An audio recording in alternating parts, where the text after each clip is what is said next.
अमरावती संभाग के शिक्षक निर्वाचन क्षेत्र के आगामी चुनाव हेतु आज 30 सितंबर से मतदाता पंजीकरण का कार्य शुरू कर दिया गया है, जिसके बारे में जानकारी देते हुए बुलाई गई पत्रवार्ता में जिलाधीश आशीष एरेकर ने बताया कि भारत निर्वाचन आयोग ने अमरावती विभाग के शिक्षक विधान परिषद मतदाता संघ हेतु नई मतदाता सूची तैयार करने का कार्यक्रम घोषित किया गया है। यह सूची 1 नवंबर 2025 की पात्रता तिथि पर आधारित होगी। इस प्रक्रिया के लिए विभागीय आयुक्त मतदाता पंजीकरण अधिकारी होंगे, जबकि प्रत्येक जिले के लिए जिलाधिकारी तथा जिला निर्वाचन अधिकारी सहायक मतदाता पंजीकरण अधिकारी के रूप में कार्य करेंगे।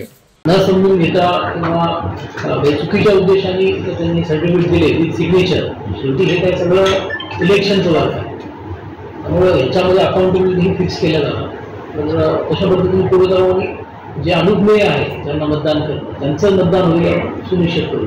चेकिंग नाही करणार का तुम्ही, खरं आहे की नाही एकदम आहे की त्याला पगार जे आपण देतो, समजा एखाद्या संस्थेची त्या ठिकाणी शिक्षक आहेत आपल्याला, तर आपल्याकडे जे ऑफिस आहे वेतन पडताळणीचं त्यांच्याकडे हा सगळा डेटा आहे, जो डेटा आम्ही ऑलरेडी म्हणजे बघेल मॅडमनी मागितला आहे। आम्ही सुद्धा 2 दिवसापूर्वी या सर्व शिक्षण अधिकाऱ्यांची मीटिंग घेऊन तो डेटा आम्ही सुद्धा मागितला आहे। तो डेटा येईल आमच्याकडे क्रॉस व्हेरीफायला राहील। ती टेंटेटिव्ह यादी आम्ही आमच्या प्रत्येक तालुका लेवलला देऊ।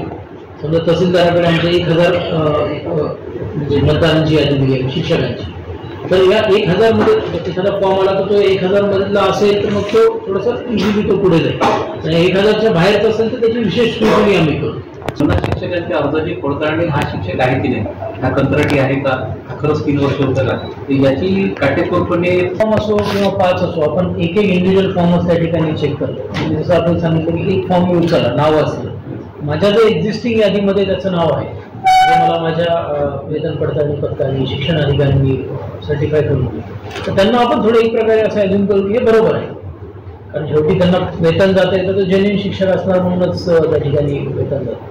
पण ह्याच्या उपयुक्त जर काही नवीन नावं आली तर ते आम्ही मग जरा क्रॉस चेक करू। याच्यामध्ये काही कंत्राटी शिक्षक राहतील किंवा अनलेस कोणी त्याच्यावर आम्हाला तक्रार करेल तर ते तोपर्यंत ग्राह्य मानण्याचं शेवटी तेच सर्टिफाय करतात।